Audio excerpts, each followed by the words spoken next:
The Ministry of Health reports that breast cancer accounts for 16% of all new cancer cases in Kenya, followed closely by cervical cancer at 12%.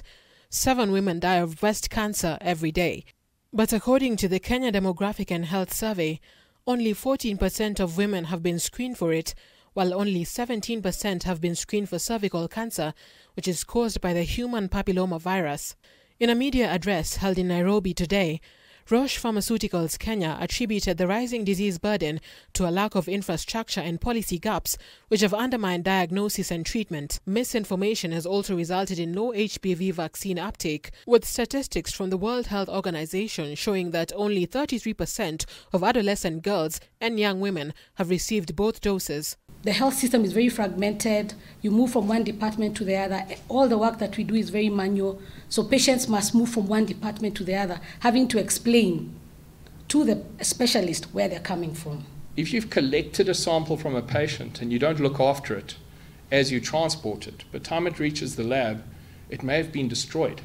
It may have been badly damaged. In 2021, the government piloted an HPV DNA testing system in Western Kenya that allowed women to collect their own samples to combat the stigma of invasive testing.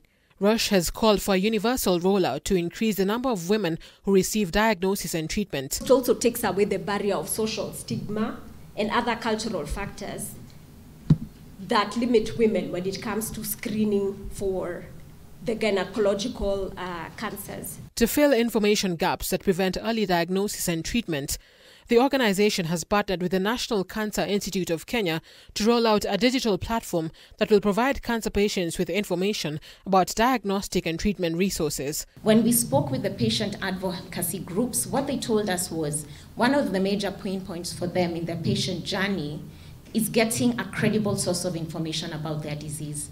There are a lot of misconceptions and myths around cancer in general and around breast cancer. And so what they told us is, can we have a reliable and credible source of truth about breast cancer?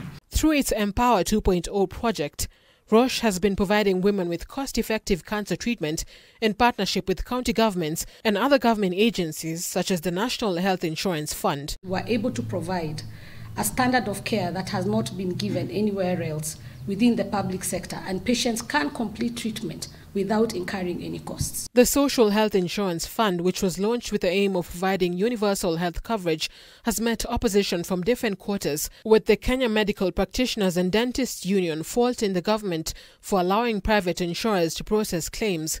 Roche, however, wants the government to engage different stakeholders, including private sector players, and its plans to improve health facilities and funding with the goal of reducing the cancer burden. Muriel Adhiambo, K24 TV.